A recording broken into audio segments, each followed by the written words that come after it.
authoritative. She said it all systematically. Well-prepared brief. I'm just speaking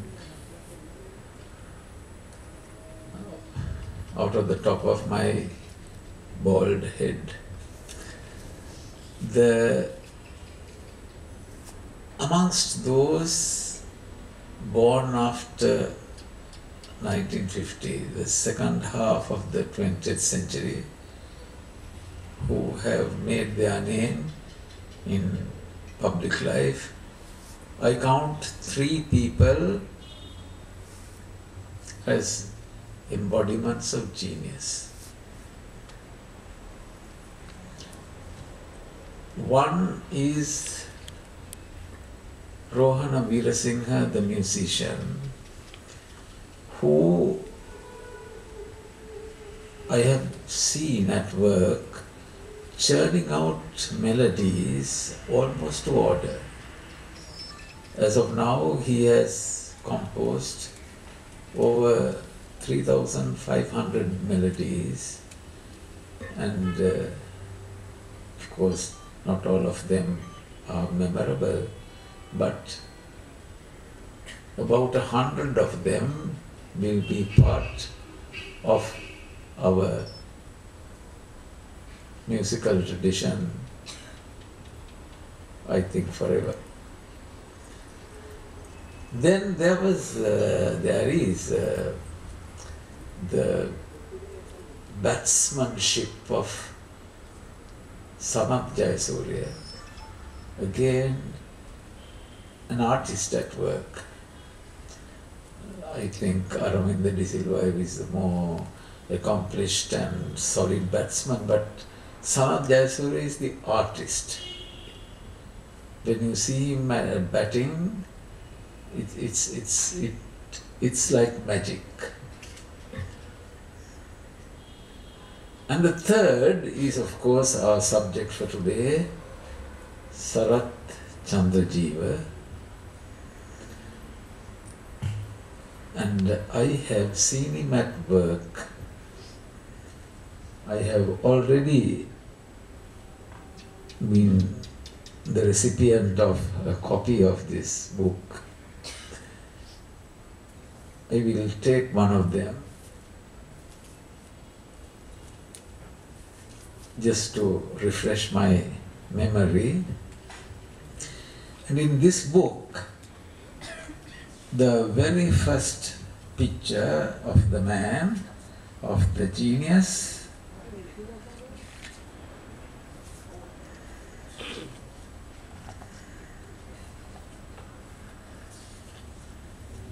this one, a man with a golden touch, and in bold letters is the sentence, the most fastest sculptor in the world. Notice the double superlative, the most fastest. It's like Mark Antony referring to the cut that Brutus, Julius Caesar's trusted friend, made in his chest. This was the most unkindest cut of all. The most unkindest cut of all, that's double superlative. The most fastest. Grammarians, of course, don't approve of that kind of phraseology. But who cares for grammarians? These are artists at work. He is an artist.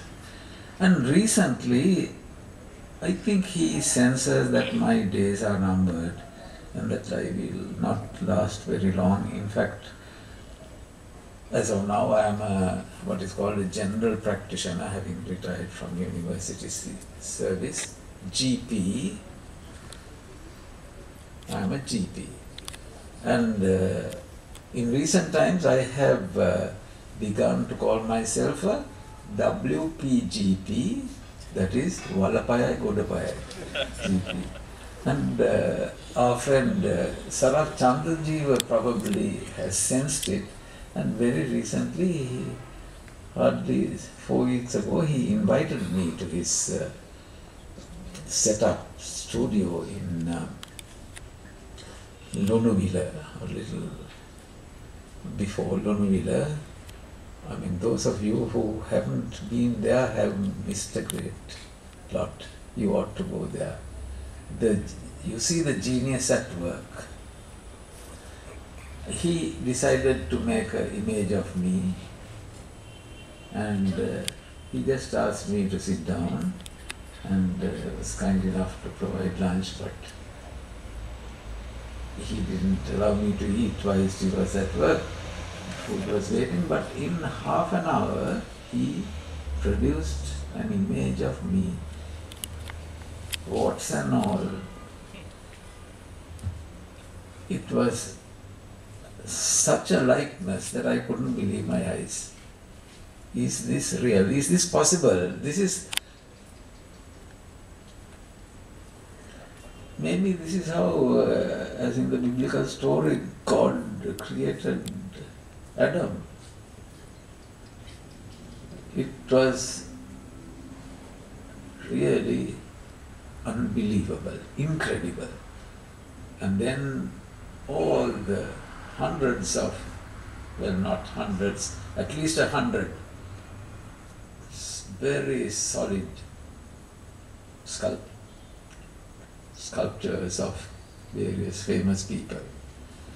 Professor Albert Dharmasiri in the audience is the one who first introduced me to the genius of Sarat CHANDRAJEEWA. And he said that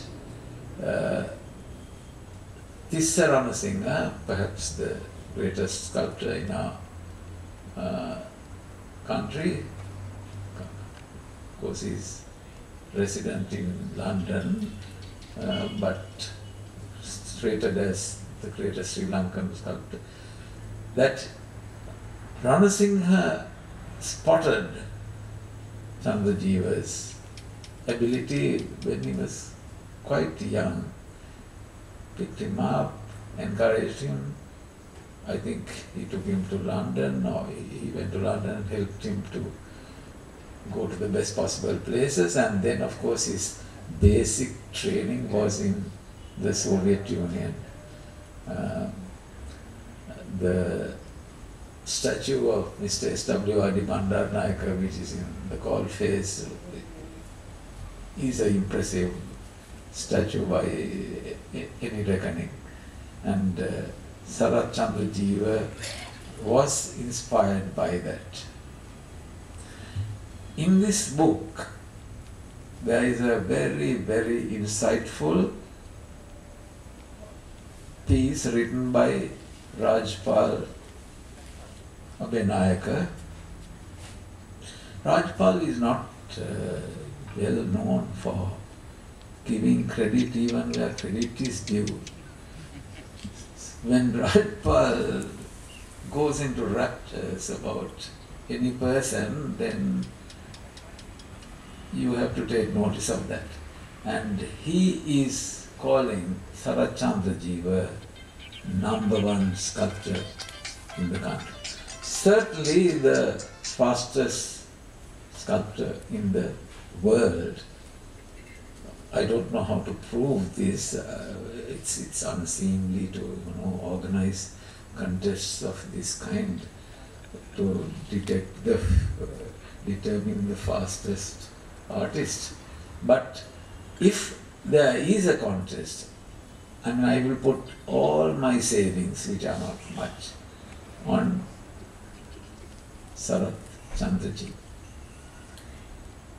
So all we can do is to feel happy that we lived at a time when in our country we have with us a genius whom we know, whom we can touch, with whom we have interacted personally.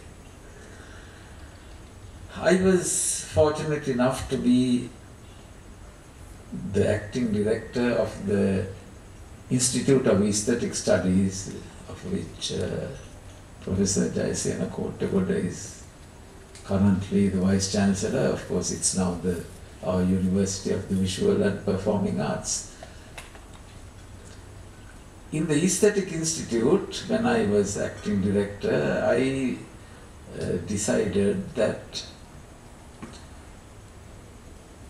this institute will really take root only when a student who studied in the institute becomes its head. I was, of course, drawing on Venerable Mahinda's story about whether Buddhism has taken root in Sri Lanka, his response to that question. So I somehow backed Sarath Chandrajeewa very strongly. The director has some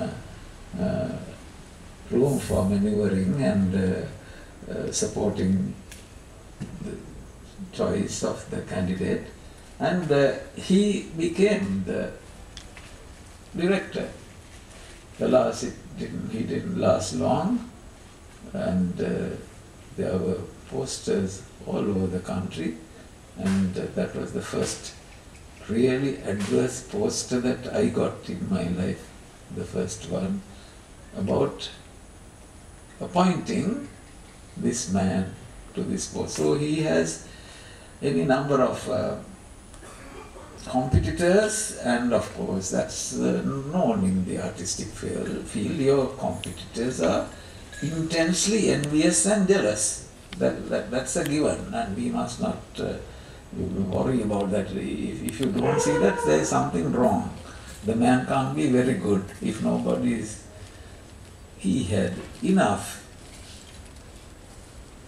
enemies, but as was said of, I think, Grover Cleveland, the American president, he was loved most for the enemies he made. So with Sarath Chandrajeewa. His future, he's only in his 50s, I think, still. His future is very much in front of him, and all of you here should, because I have had that privilege now, I wish that each and every one of you will sufficiently impress Sarath Chandrajeewa that you, each one of you, is worthy of a sculptor by him. May that be your good fortune. I have got that fortune, and I thank Sarath Chandrajeewa very much. The genius, the artistic genius of our time, I personally happen to know. All the best to you.